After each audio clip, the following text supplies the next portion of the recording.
اعوذ باللہ من الشیطان الرجیم بسم اللہ الرحمن الرحیم یا ایہا الذین آمنوا اجتنبوا کثیرا من الظن ان بعض الظن اثم ولا تجسسوا ولا یغتب بعضکم بعضا۔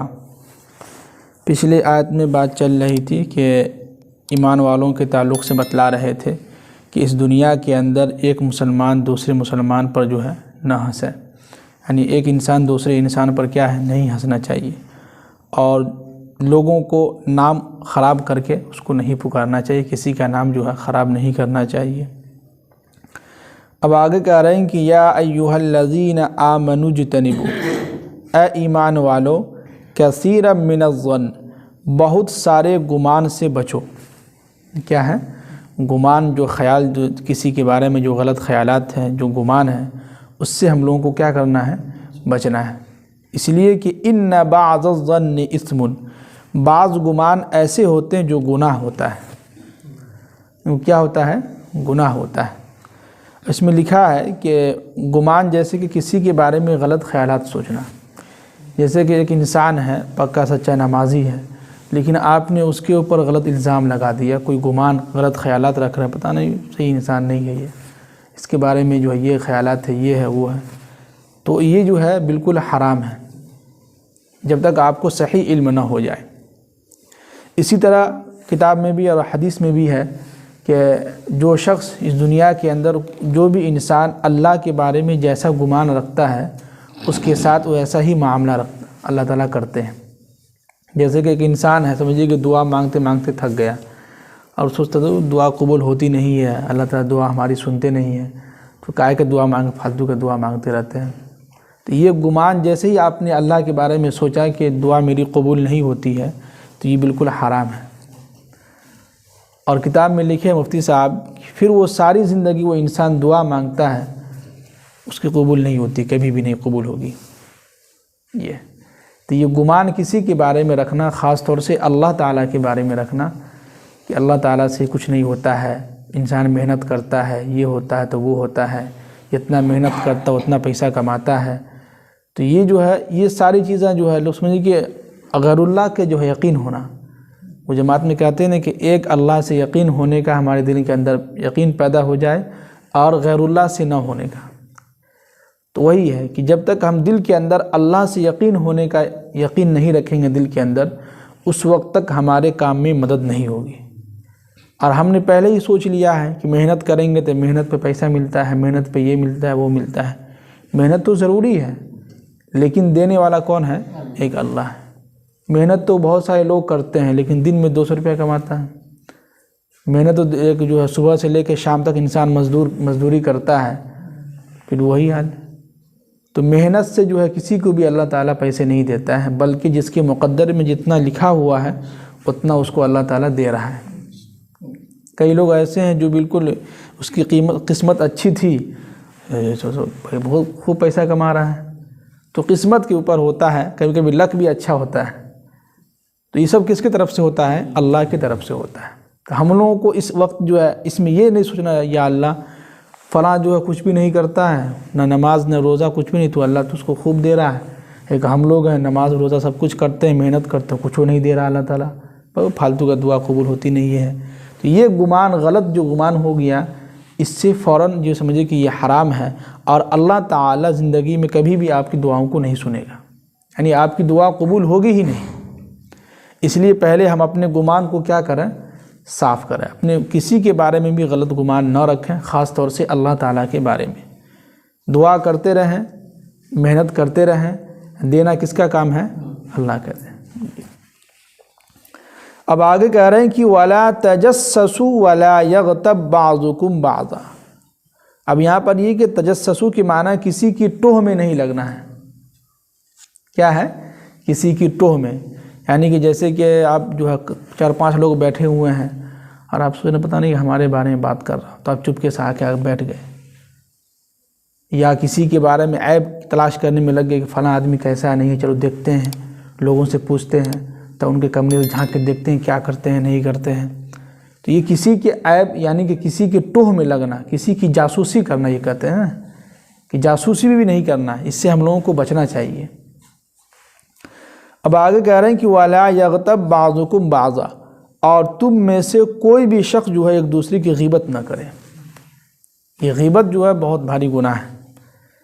اللہ کے نبی صلی اللہ علیہ وسلم نے ارشاد فرمایا کہ الغیبۃ اشد من الزنا، غیبت کرنا زنا سے زیادہ بھاری گناہ ہے۔ تو صحابہ نے پوچھا کہ وہ کیسے؟ تو اللہ کے نبی نے فرمایا کہ اگر کوئی انسان زنا کرتا ہے تو زنا کرنے کے بعد وہ انسان توبہ کر لیتا ہے تو معاف ہو جاتا ہے، لیکن اگر کوئی غیبت کرتا ہے تو وہ معافی مانگنے سے بھی معاف نہیں ہوتا، جب تک کہ جس کی اس نے غیبت کی ہے وہ اگر معاف کر دے تب اس کی معافی ہو سکتی ہے۔ اب ظاہر سی بات ہے کہ جب آپ کسی کی غیبت کر رہے ہیں پیٹھ پیچھے میں، تو اب سامنے جا کے کوئی انسان بول سکتا ہے کہ ہم تمہاری کل غیبت کیے تھے، معاف کر دو؟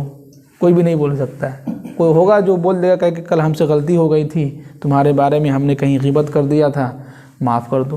تو ایک دو ہوں گے جو اس طرح کی معافی مانگ لیں گے، لیکن بغیر معافی مانگے اور جب تک وہ نہیں معاف کرے گا اس وقت تک جو ہے معاف نہیں ہوگا۔ یہ اسی میں حضرت میمون رحمۃ اللہ علیہ بہت اللہ والے گزرے ہیں، وہ فرماتے ہیں کہ میں ایک دن خواب میں رات میں سویا ہوا تھا، تو خواب میں دیکھا کہ ایک شخص جو ہے کہہ رہا ہے کہ تم جو ہے اپنے مرے ہوئے بھائی کا گوشت کھاؤ، یعنی کہ تم کھا رہے ہو، یہ کہنے میں یعنی کہ تم نے کھایا ہے۔ تو حضرت میمون رحمۃ اللہ علیہ کہہ رہے ہیں کہ بھائی کیا بات کر رہے ہو، ہم تو کسی کا بھی گوشت نہیں کھائے، وہ بھی مردار بھائی کا گوشت کیسے ہم کھا سکتے ہیں؟ تو اس نے خواب میں جو آدمی کہہ رہا ہے تو اس نے کہا کہ آپ نے فلاں آدمی کی غیبت کی تھی۔ تو کہنے لگے کہ ہم نے غیبت نہیں کی تھی۔ تو کہنے لگے تم نے جہاں غیبت ہو رہی تھی تم اس غیبت کو سن رہے تھے اور مزہ لے رہے تھے، تو جس کی وجہ سے تم نے جو اپنے مرے ہوئے بھائی کا مردار بھائی کا جو ہے گوشت کھائے۔ تو یہ ایک ہوتا ہے غیبت کرنا، ایک ہوتا ہے کہیں مجلس لگی ہوئی ہے چوک چوراہے پہ، وہاں پر کسی کی غیبت ہو رہی ہے اور آپ کو سننے میں مزہ آ رہا ہے اور آپ سن رہے ہیں، تو آپ بھی سمجھیے کہ اپنے مردار بھائی کا گوشت کیا ہے، کھا رہے ہیں، اور آپ بھی گناہ والا کام کر رہے ہیں۔ یہ اب آگے کہہ رہے ہیں کہ اَيُحِبُّ أَحَدُكُمْ أَن يَأْكُلَ لَحْمَ أَخِيهِ مَيْتًا، کیا تم میں سے کوئی چاہتا ہے کہ کوئی بھی انسان اپنے مرے ہوئے بھائی کا جو ہے مردار بھائی کا گوشت کھا سکتا ہے؟ فَكَرِهْتُمُوهُ، اس میں سے ہر ایک انسان اس کو ناپسند کرتا ہے کہ نہیں؟ کوئی بھی انسان نہیں چاہتا کہ چاہے گا کہ ہم جو اپنے مرے ہوئے بھائی کا گوشت کھائیں، مردار بھائی کا گوشت کھائیں، کوئی بھی انسان نہیں چاہتا ہے۔ اب آگے کہہ رہے ہیں کہ وَاتَّقُوا اللَّهَ، تو یاد رکھو اللہ سے کیا ہے، ڈرتے رہا کرو۔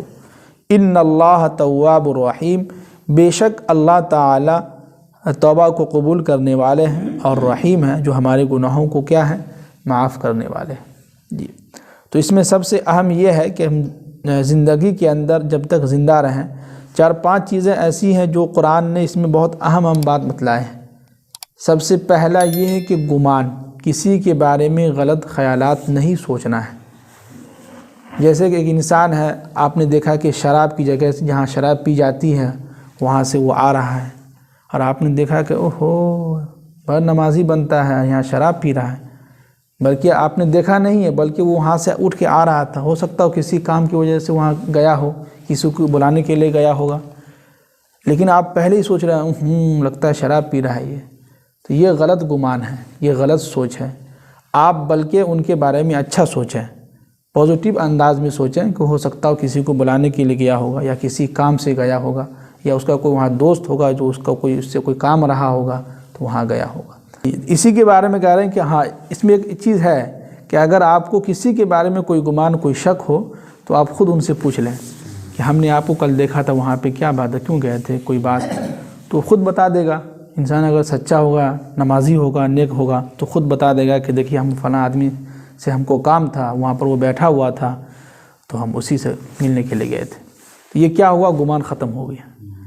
نہیں اگر آپ پوچھیں گے بھی نہیں اور آپ سوچتے ہیں بہت شراب پیتا ہے، شک میں ہے، یہ ہے وہ ہے، تو ہاں یہ بھی ہے۔ تو اس لیے قرآن نے کہا کہ ان بعض الظن اسم، بعض گمان ایسے ہیں جو بالکل گناہ ہیں۔ اس لیے ہمیں دل کے اندر کسی کے بارے میں کوئی شک، کوئی گمان ہو تو آپ فوراً ان سے پوچھ لیں، یا آپ ہم کو کہیں دیکھیں ایسی جگہ جہاں کوئی جانا نہیں چاہیے ہم کو، تو آپ فوراً یہ نہ کہہ امام صاحب بہت جاتے ہیں ادھر، تو آپ خود پوچھ لیں امام صاحب سے کہ آپ فلاں جگہ گئے تھے، کیا بات ہے، تو ہم خود بتا دیں گے آپ کو کہ وہاں ہم کو کچھ کام تھا، کسی سے کام تھا، کوئی سامان لانے کے لیے گئے تھے، تو اس لیے ہم گئے تھے۔ نہیں، اگر نہیں پوچھتے ہیں تو یہ غلط گمان ہو جائے گا، شک میں آپ رہ جائیں گے، ساری زندگی آپ گناہ میں ملوث رہیے گا۔ سب کو لوگ گالی بھی دیتا ہے جی۔